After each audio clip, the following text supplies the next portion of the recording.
성경 전체의 첫 책은 우리가 너무나 잘 아는 것처럼 창세기입니다. 창세기는 모든 것의 기원을 설명하는 책입니다.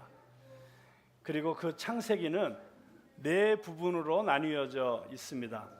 창세기 1장 1절부터 11절까지는 원역사라고 해서 그곳에 창조와 타락과 그리고 대홍수의 심판과 그리고 나서 새롭게 노아의 자식들로 시작되는 역사와 그리고 바벨탑의 이야기들이 들어 있습니다. 그리고 나서 12장부터는 하나님께서 아브라함을 택하셔서 한 민족을 새롭게 일으키시는 이야기가 시작되고 있습니다.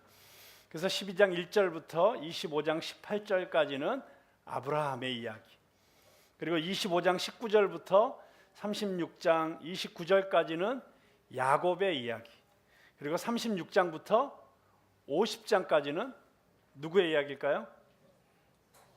네? 36장부터 50장. 네, 이삭은 야곱의 아버지니까 지금 거꾸로 가면 안 되죠. 네, 요셉의 이야기가 기록이 되어 있습니다. 자, 이렇게 보면 창세기가 50장인데 50장 가운데 약 5분의 4의 분량이 세 인물에게 할애되어 있는 것을 보게 됩니다. 자, 그렇다면 이 세 인물이 누굽니까? 아브라함과 야곱과 요셉인데, 아브라함은 어떤 사람입니까? 정말 놀라운 믿음과 순종의 사람이었습니다. 그가 순종함으로 말미암아 이스라엘이라는 새 민족이 시작이 되었습니다. 그가 순종함으로 말미암아 구약의 새로운 역사가, 구속의 새로운 역사가 시작이 되었습니다. 우리는 자기가 그렇게 사랑하는 100세에 낳은 아들 이삭까지도 바치라고 하는 하나님의 명령에 순종하는 그 아브라함의 모습에서 충격을 받습니다. 그의 신실함, 그의 하나님에 대한 충성, 그의 놀라운 순종의 모습에 충격을 받습니다. 그런가 하면 우리는 요셉을 보면서도 감탄을 금치 못합니다.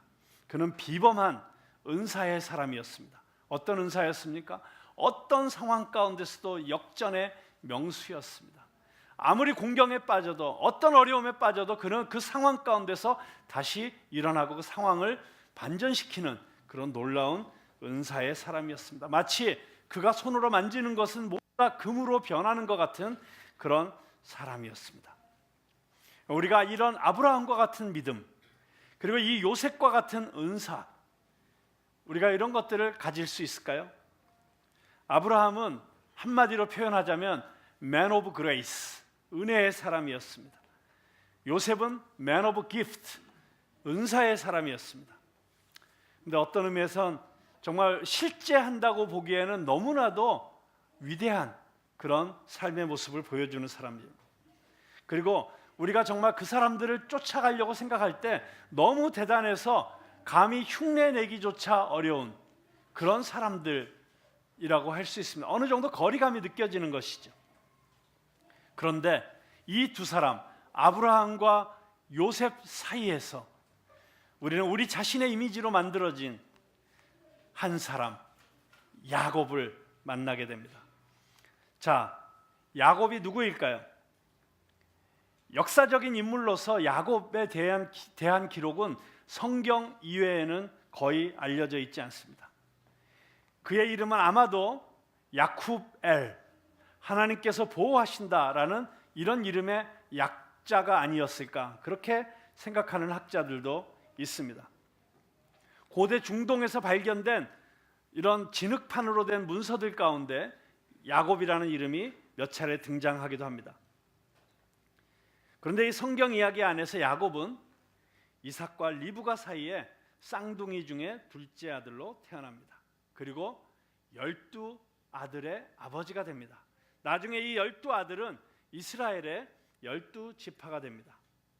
창세기 25장 19절에서 35장 29절에서 야곱은 그 이야기의 주인공으로 등장을 합니다. 그리고 37장에서 50장에서는 조연으로 등장을 합니다. 근데 흥미롭게도 우리는 성경 속에서 야곱이라는 이름, 그 이름의 어원이 될 수 있는 두 단어를 발견합니다. 한 단어는 아케브라는 단어입니다. 아케브, 발꿈치라는 뜻입니다. 그러니까 여러분 성경에 대해서 조금 익숙하신 분은 금방 감이 오시지요. 왜 발꿈치라는 이 단어가 야곱이라는 이름의 어원이 될 수 있었을까요? 네, 그가 태어날 때 쌍둥이 형이 자기보다 먼저 나가는 것을 견디지 못해서 내가 먼저 나가야 되는데 그 장자의 자리를 차지하고 싶어서 먼저 나가는 형 에서의 발 뒤꿈치를 붙잡고 나왔다는 데서 이 아케브라고 하는 그 이름이 주어졌다고 하는 것입니다. 자, 그가 이 발꿈치를 움켜쥐고 나왔다는 이 발꿈치, 아케브라는 이름, 이 단어로부터 야곱이라는 이름이 나왔다면 이 단어는 야곱의 삶의 목적이 무엇인지를 보여주는 단어라고 할 수 있습니다. 그는 움켜쥐기 위해서 산 사람이었습니다. 그는 그것이 세상적인 축복이든 아니면 영적인 축복이든 그것이 장자의 권리이든 아무튼 그것이 무엇이든 지고는 못 사는 사람이었고 더 많은 것을 움켜쥐고 더 높은 것을 움켜쥐기 위해서 살았던 그의 삶의 목적을 이야기해주고 있습니다. 그런가 하면 또 다른 단어가 있습니다. 아카브라는 단어입니다. 이 아카브라는 단어는 27장 36절에 나오는 야곱이 눈먼 아버지 이삭을 속이는 장면에서 사용된 단어입니다. 속이다라는 뜻을 가지고 있습니다. 아카브. 야곱은 자기가 원하는 것을 얻기 위해서는 얼마든지 눈먼 아버지조차도 속일 수 있는 그런 목적을 위해서는 수단, 방법을 가리지 않는 그런 인생을 산 사람이었습니다. 그런 의미에서 어쩌면 야곱의 이름은 이 아카브, 속이다, 사기치다 라고 하는 이 단어로부터 왔을 가능성도 큽니다. 그는 움켜쥐고 빼앗기 위해서 거짓말하고 사기치는 그런 삶의 방식을 가지고 살아가는 사람이었습니다. 자, 그런데 이런 아케브가 되었든지 아카브가 되었든지 어떤 의미에서 상당히 부정적인 이미지를 갖고 만들어진 그의 이름을 그는 버리게 됩니다. 그리고 그는 이스라엘이라고 하는 새로운 이름을 받게 됩니다. 32장 29절에 보면 그가 하나님과 밤새도록 씨름을 한 결과 하나님으로부터 이스라엘이라는 새 이름을 받게 됩니다. 그리고 35장 10절에 보면 그가 이제는 하나님 앞에서 그가 보여주고 있는 경건한 삶의 모습으로 인해서 이스라엘이라는 이름을 다시 한번 받게 됩니다. 여러분 놀랍지 않습니까? 야곱의 전반기의 삶을 보면 그는 정말 혐오스러운 사람이었습니다. 그는 너무나도 야비하게 상대방의 약점을 이용해서 자기의 이익을 취하고 다른 사람의 약점을 이용해서 자기가 원하는 것을 빼앗아오는 그런 삶을 살았던 사람이었습니다. 그런데 그런 야곱이 변화되어서 이스라엘이라고 하는 하나님과 겨루어서 이겼다고 하는 그런 놀라운 이름을 받게 되는 것입니다. 저는 우리의 삶도 어쩌면 이런 삶을 살아가야 된다는 생각을 하게 됩니다. 우리의 과거의 삶이 어찌했든지 우리가 야곱처럼 살았던 우리의 과거의 삶이 우리의 진실한 모습이었다고 할지라도 우리가 궁극적으로 하나님을 만나고 하나님의 손에 이끌려서 이스라엘이라는 새로운 이름을 받는 축복이 있게 되길 주님의 이름으로 축원합니다. 하나님의 백성들의 이름이 이스라엘라이트, 이스라엘 민족이라는 이름으로 불리우게 됩니다. 그렇게 됨으로써 야곱은 바로 하나님의 백성을 대표하는 성경의 인물이 되게 된 것입니다. 속이고 움켜쥐는 자 야곱, 그 야곱이 이스라엘이 되어서 하나님이 아브라함에게 약속하신 그 약속의 계승자가 되고 죄로 인해서 죽을 수밖에 없는 인류를 구원하시는 하나님의 구속사의 한 축을 담당하는 이 이야기는 우리에게 놀라운 희망의 메시지가 되어서 다가오고 있습니다. 우리의 인간적인 기질이 어떠하든지 하나님 그런 우리를 통해서 하나님께서는 하나님의 놀라운 역사를 이루어 가실 수 있다는 것입니다. 그것은 물론 우리를 붙잡으셔서 우리를 놓지 않으시고 다루시고 때로는 채찍을 드시기도 하시고 우리를 만지셔서 궁극적으로 우리를 변화시키셔서 하나님의 구속사의 한 축을 담당하도록 저와 여러분을 부르신 줄로 믿습니다. 바로 이런 놀라운 야곱의 이야기가 제가 말씀드린 이 제이콥 사이클, 이 야곱의 사이클에 담겨져 있습니다. 여러분 주보를 한번 펴보시죠. 주보에 보시면 도표가 하나 그려져 있습니다. 그려져 있는 게 보이십니까?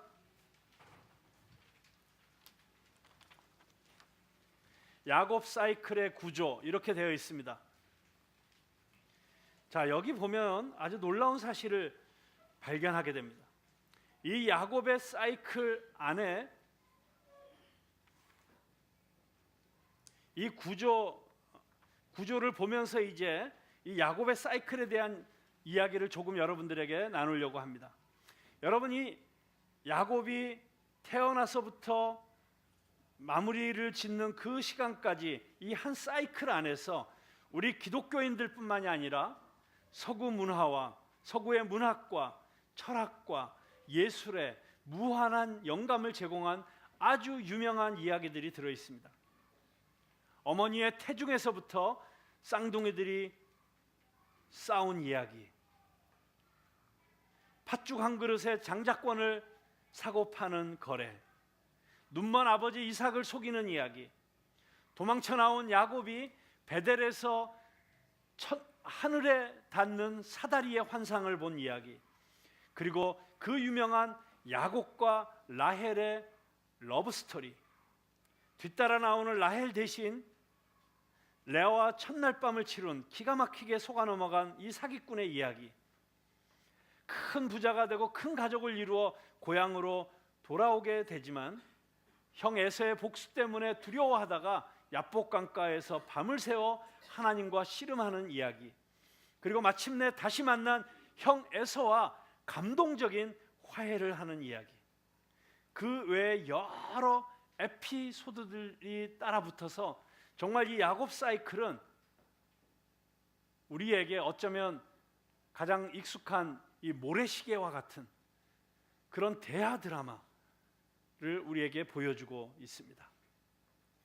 저는 이제 여러분들과 함께 이 놀라운 야곱의 이야기를 앞으로 몇 달간 걸쳐서 공부해 나갈 텐데요. 오늘은 먼저 큰 그림을 보시도록 바로 이 도표를 주보에 실었습니다. 보통 이야기들은 기승전결 이렇게 이야기가 전개됩니다. 맞습니까? 자, 이 야곱 이야기도 그런 어떤 흐름을 가지고 구조를 가지고 전개되고 있는데 신앙적으로나 신학적으로나 엄청난 무게와 깊이를 지니고 있지만 이 구조 자체만 보아도 이 이야기가 얼마나 문학적으로 예술적으로 정교하고 아름답게 구성되어 있는지를 우리는 보게 됩니다. 특별히 이 이야기를 보시면 이스라엘 문학의 대표적인 기법이라고 할 수 있는 이 동심원적 구조로 이루어져 있습니다. 이걸 영어로는 concentric pattern이라고 하는데요. 가운데 30장에 나오는 야곱이 가족을 이루고 야곱이 큰 가축대를 이루어내는 이 이야기를 중심에 두고 앞부분의 7단락과 뒷부분의 7단락이 정확하게 짝을 이루어 대조되고 있습니다. 다시 말하면 A와 A 다시 시작, 탄생, 애언, 그리고 야곱과 에서 간의 갈등으로부터 시작된 이야기가 그 모든 이야기 끝에서는 마침과 죽음과 성취와 그리고 야곱과 에서가 함께하는 장면으로 끝을 맺게 됩니다. B와 B 다시를 보면 원주민들과의 관계, 이 하나님의 백성이 그 이방 민족들 속에서 살아가면서 원주민들과 어떤 관계를 맺고 살아가야 되는가 하는 주제가 다루어져 있습니다. 자, 특별히 이 야곱 사이클이 정확하게 주제적으로 이루어져 있다는 것을 보여주는 게 B와 B 다시라고 할 수 있습니다. 왜냐하면 지금 이 A, B 원주민들과의 관계 26장에는 다시 이삭의 이야기가 나오고 있습니다. 근데 이 이야기는 아직 야곱과 에서가 출생하기 전의 이야기입니다. 그러니까 연대기적으로 보면 순서가 바뀌어 있는 거예요. 그렇지만 주제의 일치를 위해서 이 자리에 배열이 되어서 B다시와 짝을 이루고 있는 것을 보게 됩니다. B다시도 어떤 관계입니까? 야곱의 딸 디나가 세겜 성읍에 나갔다가 성폭행을 당하고 그것에 대해서 야곱의 아들들이 아주 처참한 복수전을 펼치는 이야기가 펼쳐져 있습니다. 자, 이 두 이야기를 통해서 하나님의 백성이 이웃 원주민들과 어떤 관계를 맺고 살아가야 되느냐를 보여주고 있는 그런 단락이라고 할 수 있습니다. 그 다음에 C를 보시고 C-를 보시면 야곱이 형 에서로부터 장자의 축복을 빼앗는 이야기, 그리고 C-에서는 그 축복을 돌려주는 이야기가 기록이 되어 있습니다. 자, 이렇게 A, B, C, D, E, F, G 그리고 G-부터 다시 A까지 이렇게 전개가 되면서 정확하게 그 이야기들이 짝을 이루는 이런 정교한 구조를 볼 수가 있습니다. 자, 이 야곱 사이클의 큰 뼈대는 무엇이냐면 야곱이 먼 삼촌 집으로 도망갔다가 고향으로 귀환하는 것입니다. 이것이 이 야곱 사이클의 가장 큰 뼈대, 큰 축을 이루고 있습니다. 그리고 그 뼈대를 두고 많은 이야기들이 살과 근육으로 붙어 있습니다. 그러면서 이 야곱의 사이클은 아주 중요한 본질적인 두 가지 질문을 우리에게 던지고 있습니다. 그리고 그 두 질문을 끝까지 긴장감을 놓지 않은 채 풀어가면서 우리를 이야기 속으로 인도하고 있습니다. 그 두 질문은 무엇입니까? 첫째는 어떻게 이런 사기꾼 같은, 어떻게 이런 혐오스러운 인간성을 가진 야곱이 하나님의 백성의 아버지가 될 수 있었는가? 여러분, 이 성경에 나온 얘기를 그냥 객관적으로 읽어보면 야곱보다 에서가 훨씬 더 인간적으로 매력 있는 사람이라는 걸 알 수가 있습니다. 외모에서도 그렇고요, 그 기질에 있어서도 그렇고요. 에서는 정말 사나이다운 호탕함이 있었고 체격도 좋았고 그리고 사냥도 잘하는 그런 활발한 사람이었고, 다시 말하면 요즘식으로 얘기하면 비즈니스도 아주 크게 잘하고 있는 그런 사람이었다고 할 수 있습니다. 그뿐만이 아니라 부모에 대한 효성도 뛰어난 사람이었습니다. 그가 이방 여자랑 결혼을 했습니다.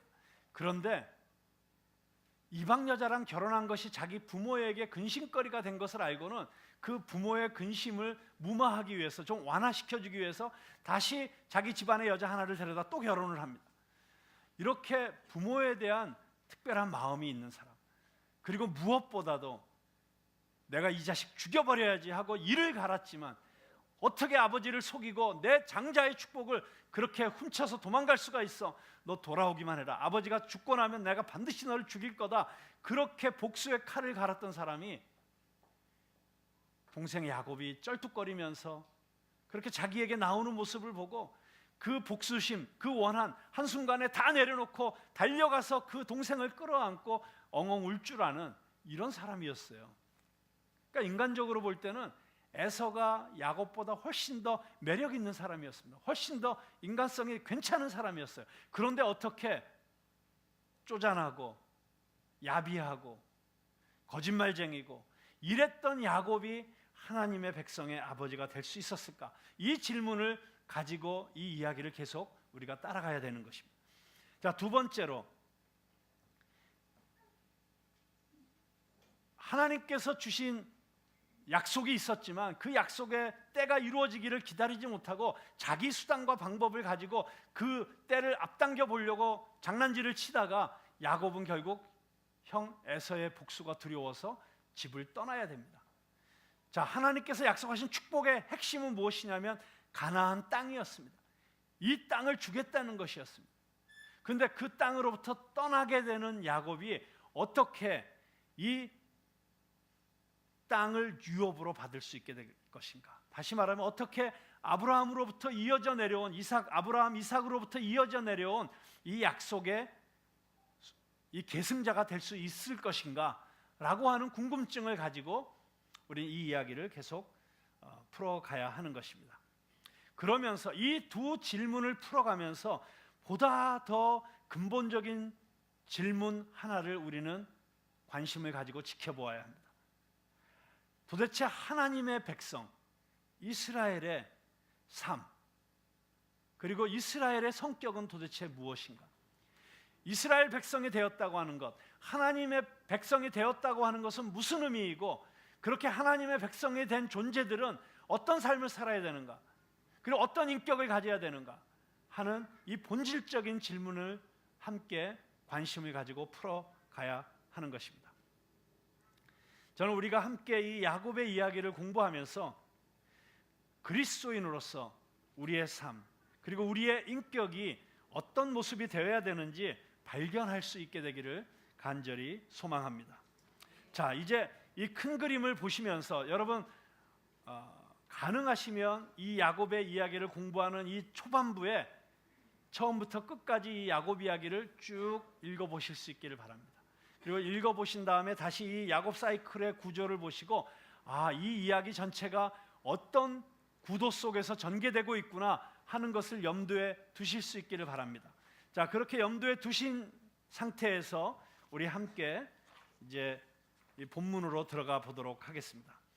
자, 19절에 보면 어떤 이야기가 나오고 있습니까? 아브라함의 아들 이삭의 족보라는 이야기가 나오고 있습니다. 다른 말로 하면 이삭은 누구의 아들이에요? 아브라함의 아들입니다. 자, 그런데 아브라함이 이 이삭을 얻을 때 어떻게 얻었습니까? 네, 기적으로 얻었습니다. 정말 말도 안 되는 상황 속에서 태어난 아들입니다. 여러분 잘 아시는 대로 하나님께서 아브라함을 불러내실 때 내가 너로 하늘의 별보다도 많고 바다의 모래보다도 많은 그런 후손을 주겠다고 약속하셨지만 그 약속을 받고 나서 25년이 다 되어 가도록 아브라함에게는 자식이 없었습니다. 그래서 오죽했으면 여종 하갈을 통해서 이스마엘이라는 아들을 낳고 하나님 이 아들입니까? 라고 이렇게 묻기까지 했겠습니까? 그런데 도저히 아기를 낳을 수 없는 상황 속에서 경수가 끊어진 사라를 통해서 100세 할아버지 된 아브라함이 아들을 낳는 것, 이거는 인간의 상식과 인간의 이성으로는 이해할 수 없는 놀라운 기적이라고 아니할 수가 없습니다. 인간의 소망이 완전히 끊어진 상황 속에서 인간적인 방법으로는 이미 더 이상 어찌해 볼 수 없는 그런 상황 속에서 하나님께서는 하나님의 방법으로 기적을 통해서 그 태를 여시고 이 아들을 주셨다는 이 놀라운 이야기, 이 이야기를 통해서 우리는 하나님의 약속은 인간의 한계를 뛰어넘어 기적을 통한 역사를 일으키실 수 있다는 사실을 우리는 알게 되는 것입니다. 자, 이렇게 기적으로 태어난 아들 이삭이 그 다음에 20절에 보면 40세에 리브가를 아내로 맞이하게 됩니다. 자, 20절 한번 읽어볼까요, 같이? 20절 시작. 이삭은 40세에 리브가를 맞이하여 아내를 삼았으니 리브가는 밧단 아람의 족속 중 부두엘의 딸이요 아람 족속 중 라반의 누이였더라. 자, 이삭이 40세에 결혼을 합니다. 네, 여기 아직 40이 되도록 아직 결혼을 못한 싱글들은 소망을 가지시기 바랍니다. 이삭도 40세에 결혼해서 이런 놀라운 믿음의 가문을 이루었습니다. 자, 근데 여기서 강조가 되고 있는 게 있어요. 그냥 이삭이 40세에 리브가를 아내로 맞이했다 이렇게 간단하게 소개되어 있는 게 아니고 리브가가 밧단 아람의 아람 족속 중에 부두엘의 딸이고 아람 족속 중에 라반의 누이였다. 이게 아람 족속이라는 게 강조되고 있는 것을 보게 됩니다. 두 번이나 반복해서. 자, 이것은 무슨 의미가 있을까요? 지금 아브라함의 집안으로 아람 족속의 딸인 리브가가 시집을 왔다는 것입니다. 자, 그 당시에는 자기 집안에서 친족 결혼을 하는 것이 일반적인 상황이었는데 그래서 자기 친척 중에서 며느리감을 데려오기 위해서 아브라함이 자기 종을 보냈지만 결국 아브라함은 이미 그 옛날 그 자기 본토 친척으로부터 떠나서 이제 하나님의 백성으로서의 삶을 살았고, 그 새롭게 하나님과의 관계성 속에서 형성된 아브라함의 집안에 문화가 있고 전통이 있고 유산이 있는 것입니다. 그런데 거기에 아람 족속의 가문에서 자라난 리브가가 시집을 온 것입니다. 다시 말하면 다른 문화권에서 시집을 왔다는 거예요. 여러분, 결혼이라는 게 무엇입니까? 전혀 다른 두 문화를 가진 집안끼리의 결합이 결혼입니다. 그러다 보니까 각자가 가지고 있는 스토리가 다르고, 각자가 살아온 배경이 다르고, 각자가 살아온 그 집안의 어떤 가치관이 다르기 때문에 그렇게 만나면 부딪힐 수밖에 없는 것입니다.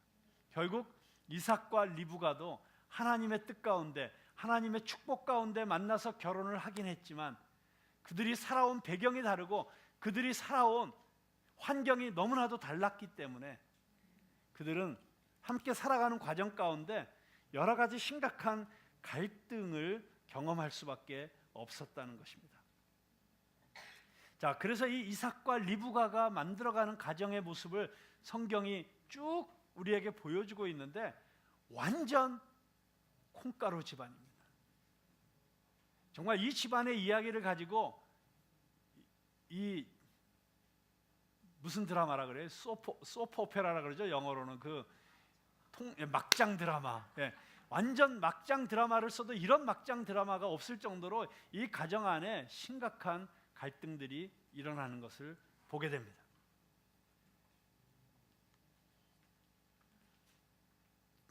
쌍둥이로 태어난 자식들이 서로 싸우고 장자권을 가지고 팔고 사고, 그리고 나중에는 죽이겠다고 협박하니까 또 도망가고, 몇십 년 동안을 집으로 돌아오지도 못하고, 또 그 어머니는 그 둘째 아들을 편애하고, 아버지는 첫째 아들을 편애하고, 그 편애로부터 나오는 그 상처, 얼마나 자식들이 어려웠겠어요. 그리고 또 어머니는 둘째 아들과 작당을 해가지고 눈먼 아버지를 속이고, 뭐 이런 말도 안 되는 이야기들이 펼쳐지는데, 그 모든 이야기들의 그 뿌리에 가보면 이 리브가가 아람 족속에서부터 왔다. 그래서 그 아람 족속의 삶의 방식, 가치관, 문화, 이런 것들이 들어오게 되면서 거기서 문화와 문화가 충돌을 하고 갈등하고 이렇게 어려움을 겪게 되는 것을 보게 됩니다. 그래서 우리에게 나타나는 이 이삭의 집안의 모습은 무엇입니까? 정말 너무너무 깨어진 집안이라는 것입니다. 상처받은 집안이라는 것입니다. 갈라진 집안이라는 것입니다. 갈등하는 집안이라는 것입니다. 그런데 놀라운 사실은 이렇게 말도 안 되는 엉망진창이 된 이런 가정을 통해서 하나님의 놀라운 구속의 역사가 이어져 가고 있다는 것입니다. 이 인간적인 이런 어려움을 통해서 오히려 거기서 하나님의 은혜를 더 경험하는 역사가 일어난다는 것입니다. 그러므로 여러분 가정에 혹시라도 어떤 갈등이 있습니까? 아픔이 있습니까? 어려움이 있습니까? 그것 때문에 낙심하거나 절망하지 마십시오. 오히려 이 아픔을 통해서 우리는 더 깊은 하나님의 은혜를 경험하는 길로 나아갈 수 있게 될 것입니다. 우리 가정 안에 있는 어떤 상처가 있습니까? 그 상처를 통해서, 또는 이 가정으로 인해서 내가 받았던 어떤 아픔이 쓴뿌리가 되어 있습니까? 그것들이 치유가 되고 해소되는 과정을 통해서 우리는 더 놀라운 하나님의 역사를 경험하게 될 것이고, 하나님의 사랑을 맛보게 될 것이고, 그리고 그것을 통해서 내가 변화되어서 오히려 다른 사람들을 이해하고 포용하고 치유하는 그런 화해자로 세워질 수 있게 된다는 사실을 기억하실 수 있기를 바랍니다. 자, 21절에 보면요, 그렇게 그 다른 족속으로부터 데려온 리브가와 결혼을 함으로써 이렇게 시한폭탄 같은, 그런 언제 터질지 모르는 그 잠재된 문제를 안고 살아가는 이 집안에 더 큰 문제가 있었으니, 그것은 무엇이냐면 아내가 임신을 못한다는 것이었습니다. 자그마치 20여 년 동안 자식이 없었습니다. 근데 여러분, 이건 진짜 말도 안 되는 것이죠. 아까도 말씀드렸지만 이삭이 어떤 자식입니까? 하늘의 별과 같이 바다의 모래와 같이 그런 무성한 자식을 주겠다는 그 약속을 받고 태어난 아들이고 그 약속의 계승자입니다. 그런데 그 이삭이 결혼을 했으면 바로바로 두 쌍둥이, 세 쌍둥이씩 낳으면서, 그래서 자식들이 최소한 9남매, 10남매, 12남매 이 정도 돼야 되는 거 아닙니까? 아들 야곱도 그렇게 태어났으니까. 그런데 20년이 지나도록 애가 나오질 않습니다. 그 마음이 어땠을까요? 특별히 요즘에도 자녀가 축복이지만 이 성경이 기록되던 그 당시에는 아들을 낳는다고 하는 것, 그것이 너무나도 집안의 중대사였습니다. 그런 상황에서 아들이 없이 자식이 없이 20년을 지낸 세월이 이삭에게는 얼마나 힘들었고 고통스러운 시간이었겠습니까? 그래서 이삭이 하나님 앞에 나가서 기도를 합니다. 그런데 그 기도를 들으시고 하나님께서 리브가의 태를 여셔서 그래서 두 쌍둥이를 임신을 하게 된 것입니다. 우리는 여기서 무엇을 알 수 있습니까? 특별히 우리가 참 흥미롭게 보는 것은 이 믿음의 조상들이 자녀를 얻는 과정을 보면 하나같이 그냥 평범하게 정상적으로 얻지 못했다는 거예요. 다 어려움을 겪었습니다. 태가 다쳤고 경수가 끊어졌고 이런, 또는 허리가 다쳐가지고 더 이상 자식을 낳을 수 없는 이런 상황 속에서 하나님께서 기적적으로 자식을 주시고 계시다는 것입니다. 이것이 우리에게 영적으로 주는 의미는 무엇이냐면 하나님의 백성, 하나님의 자녀들은 그냥 태어날 수 없다는 것입니다. 우리의 기도를 통해서, 그리고 하나님의 놀라우신 은혜를 통해서만 나타나는 놀라운 기적이라는 사실입니다. 그렇기 때문에 우리는 하나님의 백성들의 공동체, 이 교회가 정말 하나님이 기뻐하시는 교회, 그리고 이 교회를 통해서 수많은 하나님의 백성들이 새롭게 일어나기를 원할 때 우리가 반드시 해야 될 일은 하나님 앞에 기도해야 된다는 것입니다. 기도 없이는 이런 일들이 이루어질 수가 없습니다. 우리가 한 사람을 전도하기 위해서도 우리는 기도해야 됩니다. 눈물로 기도해야 됩니다. 그렇게 기도할 때 하나님께서 그 기도를 들으시고 역사하십니다. 여기서 우리가 한 가지 중요한, 정말 중요한 신학적 개념을 하나 붙잡아야 됩니다. 그것이 무엇이냐면 영어로는 시너지즘이라고 합니다. 시너지즘. 여러분, 시너지라는 얘기 들어보셨죠? 서로 같이 일해서 더 엄청난 효과를 낼 때 시너지라고 합니다. 그것이 신학적 용어로는 시너지즘이라는 용어가 있는데 신인협동설입니다. 신인협동설. 하나님께서 우리 없이도 얼마든지 하나님의 일을 다 하실 수 있습니다. 우리가 없이도 하나님은 얼마든지 하나님의 백성들을 만들어낼 수 있습니다. 그러나 하나님께서 그렇게 하지 아니하시고 우리와 함께 일하시기를 원하셔서 하나님이 사람과 함께 일한다는 것입니다. 그래서 우리의 기도를 통해서 일하신다는 것입니다. 우리의 순종을 통해서 일하신다는 것입니다. 우리의 믿음을 통해서 일하신다는 것입니다. 그래서 하나님께서 우리가 기도할 때까지 기다리십니다. 그리고 내가 이렇게 하겠지만, 내가 이렇게 역사하겠지만, 내가 이 땅을 이렇게 치유하겠지만, 그러나 너희가 구하여야 내가 행하리라. 그것이 성경의 약속입니다. 그러면 우리는 기도하실 수 있기를 바랍니다. 우리가 이 교회를 위해서 기도할 수 있기를 바랍니다. 여러분 가정에 어떤 문제가 있을 때, 이삭처럼 자기 집안에 자식이 없는 이런 문제가 있을 때, 그때 하나님 앞에 나가서 기도하실 수 있기를 바랍니다. 우리가 기도할 때 하나님께서는 그 귀에 들리는 대로 행해 주시겠다고 약속하셨습니다. 자, 그렇게 이삭이 기도했을 때 그 기도의 결과로 하나님께서 리브가에게 임신을 시켜 주셨습니다. 그런데 놀랍게도 이 아들들이 태 속에서부터 서로 싸우는 거예요. 얼마나 그 태중에서 이 리브가를 괴롭게 했던지, 내가 이러면 어떻게 살까? 너무 힘들어서 못 살겠다고 리브가가 탄식을 하면서 하나님 앞에 나가서, 하나님 도대체 이게 어떻게 된 일입니까? 하나님의 축복으로 제가 임신한 것까지 너무 감사한데 이 뱃속에서 이것들이 이렇게 나를 괴롭게 하니 내가 어떻게 살겠습니까? 이게 도대체 무슨 일입니까? 라고 물을 때 하나님께서 뭐라고 대답을 하십니까? 23절에 보면요,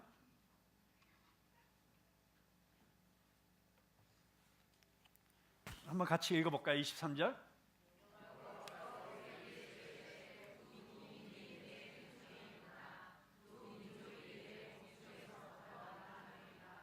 이 족속이 저 족속보다 강하겠고 큰 자가 어린 자를 섬기리라 하셨더라. 자, 여기에서 하나님께서 놀라운 이야기를 하십니다. 내 태중에 두 민족이 있다는 것입니다. 이것은 한 개인의 이야기가 아니라 민족의 이야기라는 것을 이야기해 주시고 계십니다. 그리고 놀랍게도 하나님께서는 그 두 민족 가운데 큰 자가 작은 자를 섬기게 될 것이라는 것을 예언으로 말씀해 주시고 있습니다. 자, 이것이 어떤 의미를 가지고 있는지 우리가 이 야곱의 이야기를 풀어가면서 이제 그 뜻이 점점 더 밝혀지겠지만, 중요한 것은 이것은 이 야곱의 이야기는 단순히 야곱이라는 역사적으로 살았던 한 개인의 전기가 아니라, 그 한 사람의 이야기가 아니라, 이것은 바로 민족의 이야기고, 다시 다른 말로 하면은 하나님의 백성들의 이야기라는 것입니다. 그래서 이 야곱의 이야기는 바로 저와 여러분의 이야기인 것입니다. 자, 이 야곱의 이야기를 계속 풀어가면서, 그러면 이 야곱의 이야기 속에서 나는 어떤 존재였고, 그리고 나는 어떤 삶을 살아야 되는지에 대한 그 답을 우리가 함께 얻어갈 수 있게 되기를 바랍니다. 오늘은 여기까지 하도록 하겠습니다. 함께 기도하겠습니다.